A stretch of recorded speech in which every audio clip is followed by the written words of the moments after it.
Who in Congress is going to stand up to the anti-American, pro-Islam Obama narrative? Joining me now from our bureau in Washington, D.C., Republican candidate for president, Texas Senator Ted Cruz. Senator, we are at war with radical Islam, whether the President of the United States wants to admit it or not. He has a plan to import thousands of so-called refugees into this country, and we now know that 4 out of 5 are not from Syria, but from the greater Arab world. We also know that, statistically speaking, a certain percentage of them are going to be our enemy. Many Americans think this is insane to be doing this. What is your plan to stop the insanity? Well, Graham, you are exactly right. And let's start out with a simple reality that for 7 years, Barack Obama has been unwilling even to utter the words radical Islamic terrorism, much less to serve as a commander-in-chief and defeat radical Islamic terrorism. I think President Obama and Hillary Clinton's plan to bring to America tens of thousands of Syrian Muslim refugees is nothing short of lunacy. As you said, it is insanity. I am leading the fight in the Senate to stop it. I think we should do 2 things. Number 1, we should pass the Expatriate Terrorist Act. This is legislation that I've introduced that says that any American who travels abroad, who joins ISIS, who takes up arms and wages jihad against America, has by doing so immediately forfeited his or her American citizenship. We should not have ISIS terrorists coming to America using U.S. passports to wage jihad against innocent Americans. But secondly, I'm introducing legislation in the Senate today to bar refugees, Syrian Muslim refugees, and refugees from countries where ISIS or al-Qaeda control a substantial amount of territory, to bar them from coming into this country because the Obama administration cannot credibly vet who is and isn't a terrorist, and we should not be bringing in Syrian Muslim refugees who pose an unacceptably high risk of waging jihad and trying to murder innocent Americans. This is not xenophobia. It's common sense, and I think tens of millions of Americans agree with your efforts. This commander-in-chief refuses to do what needs to be done in the Middle East, i.e. the Islamic State. He refuses to go after them, as a majority of the American people would like him to. It's my opinion that we have entered into a new phase, and I call it the Crusades Part 2. It's a battle, a war that we must win, but there is going to be casualties on the good guys' side in this war, and there's also going to be collateral damage. As commander-in-chief, can you lead a fight like this?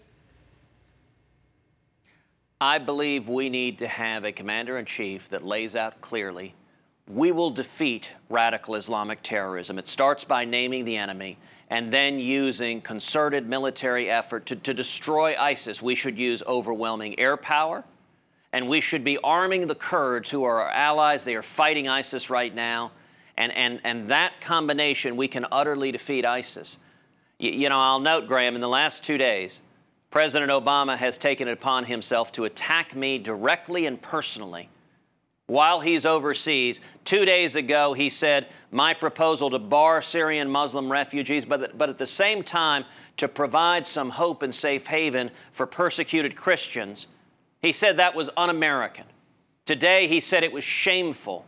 2 days in a row, he's attacked me because I believe we should defend this nation. And you know, the response that I gave today is, if the president wants to insult me overseas while on foreign lands, calling me un-American, calling you un-American, calling every American who believes that we should secure our nation, secure our borders, and not be bringing in potential terrorists to this country, if he wants to insult me, then I challenge President Obama, come and insult me to my face. Let's have a debate one-on-one on refugee policy, on foreign policy, on the disaster that is the Obama-Clinton foreign policy. Now I'm sure he will not be willing to take up that challenge because he likes to be coddled by left-wing journalists who ask him fawning questions where he's never challenged. But it's very easy to throw cheap insults while overseas on foreign soils. If he wants to defend his policies, I stand ready and willing to debate him anytime and any place on the policies he's put in place that are endangering the safety and security of our nation. Frankly, it's shameful what he's doing overseas. To you. You mentioned Yes. securing the southern border. It's a key element in terms of protecting this country in our battle to secure this country and our war against the Islamic State. It's part of it. In my opinion, It needs to include deporting people who have overstayed their visa. People who have entered this country illegally. We also have to secure the southern border. Can this be done, in your mind, with the right leadership that understands what's at stake here, but also understands history? Absolutely, yes. And if I'm elected president, we will secure the border. I've introduced a detailed immigration plan. It's on my website, tedcruz.org, tedcruz.org. You can read chapter and verse. You know, existing federal law is actually quite robust. The problem is the federal government, the president, won't enforce it. Existing federal law requires 700 miles of double-layered fencing on the southern border. Obama's only allowed 36 miles to be built.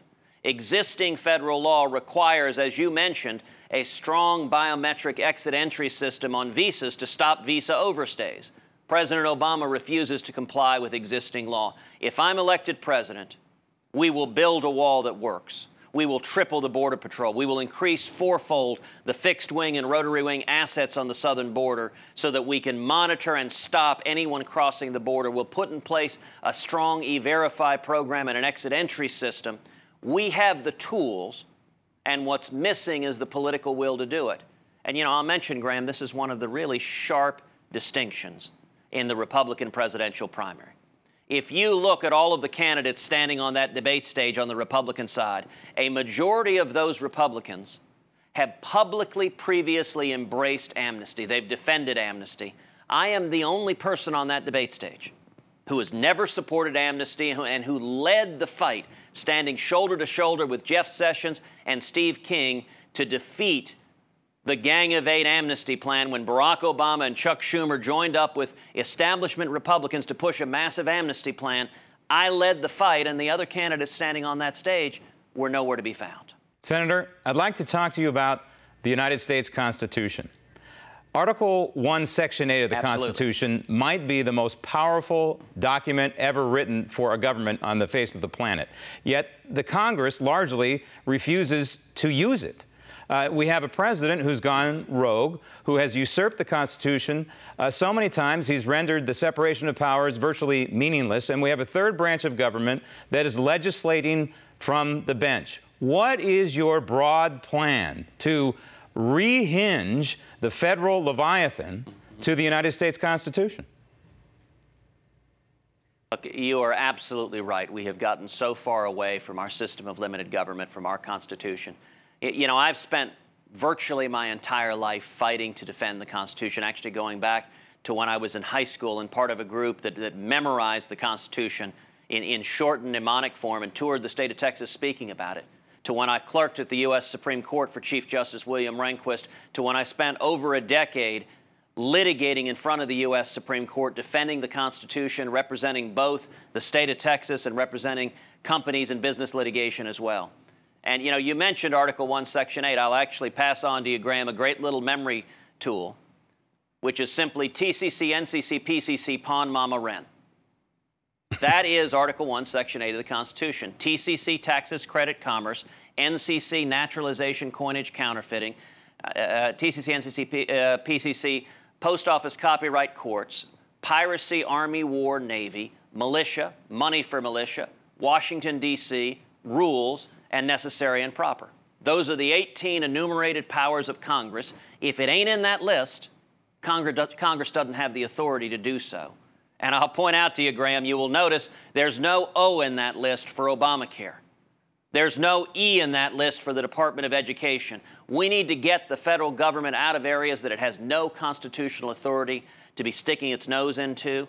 That is what I have been fighting to do in the United States Senate, and it is what, as president, I will lead the fight to get it done. Last time we spoke, I asked you about that, and that is cutting the federal government back down to size, chopping it. You said that you wouldn't use an axe, you'd use a chainsaw. So where would we begin? Department of Education, Department of Commerce, the EPA, Energy Department, all of the above? Absolutely, and you know, let me mention, you know, every Republican candidate says they want to cut spending. That's sort of an easy tagline for a candidate to use. Very few candidates actually specify what they would cut. I have rolled out a very detailed spending plan. Again, it's on our website, tedcruz.org. You can read chapter and verse what will be cut. I named 5 major agencies that would be abolished, starting with the IRS. And I have a simple flat tax plan, 10% for every individual. And we've laid that out in great deal to abolish the IRS so everyone can fill out their taxes on a postcard. In addition to that, we should abolish the Department of Education, the Department of Commerce, the Department of Energy, and HUD. And beyond that, I detailed 25 specific government programs that I would eliminate, along with a whole series of cost-saving measures, such as when there are vacancies in the federal government, only filling 1 out of every 3 vacancies. All of those details are spelled out. Now, I will admit, Graham, you know, in the last election, when I listed the 5 agencies, the major agencies that we should eliminate, I actually inadvertently omitted the Department of Education. I listed Commerce twice. And, you know, a bunch of lefty commentators, they had a lot of fun with that. They were laughing about that. And afterwards, I went on Megyn Kelly's show, and she asked me about that. And I said, well, look, the Department of Commerce has so much cronyism, so much corruption, I think we need to eliminate it twice. Well, will you do me a favor the next time you're in front of the mainstream media in one of these debates and explain to them that when Ronald Reagan lowered taxes in the 1980s, that revenues to the Treasury actually went up, straight up, along with a tangential line of donations to charity as well? You are exactly right. And in fact, that's the history that I laid out. When we rolled out our tax plan, I did it initially in an op-ed in the Wall Street Journal and then put out a detailed white paper. And if you look at the Ronald Reagan tax cuts, we went from a period of economic stagnation, very much like the stagnation we're facing now, to booming economic growth, to millions who were lifted out of poverty into prosperity, into the American dream. Federal tax revenues went up. Interestingly enough, the share of taxes by the rich went up. As you cut taxes and reduce the burden, it produced incredible economic growth. You know, the tax plan I've laid out means a typical family of 4, for the first $36,000 you earn, you pay nothing, 0, no income tax, no payroll tax, no nothing. Above that, everyone pays the same simple, flat 10% tax. That applies across the board. It means that hedge fund billionaires no longer pay a lower tax rate than their secretaries. And then on the business side, there's a simple 16% business flat tax. Again, that applies fairly and across the board. It means that giant corporations that right now have armies of accountants and often end up paying little or no taxes, where small businesses get hammered with massive taxes under the 16% business flat tax, everyone pays the simple, fair, flat 16% tax, and that allows us to eliminate the corporate income tax, to eliminate the payroll tax. For many working Americans, the payroll tax is the single largest tax they pay. To eliminate the death tax, so farmers and ranchers and business owners no longer have to sell their farms or ranches or businesses when they pass away. To eliminate the Obamacare taxes. And Graham, let me tell you the results of all of this. Number one, as I said, you could fill out your taxes on a postcard or an iPhone app, which means we can abolish the IRS. But number two, you know, the Nonprofit Tax Foundation scores everybody's tax plans. And the Tax Foundation has concluded, and we've put these numbers up on the website, that the Cruz flat tax would produce 4.9 million new jobs. It would increase everybody's after-tax income, from the very poorest to the very richest, by double digits, a minimum of 14%. And what that means is if you're a single mom, if you're making $40,000 a year, that puts about another $5,000 in your pocket to provide for your kids to make ends meet. It would make a dramatic change, turning this economy around and helping people get jobs and opportunity and a better future. More jobs is also expanding the tax base as well for the federal government, for you naysayers out there. Senator, thank you. You have a great message. It's a message for all Americans, not just pandering to a few. Thank you for joining us, and good luck on the campaign trail.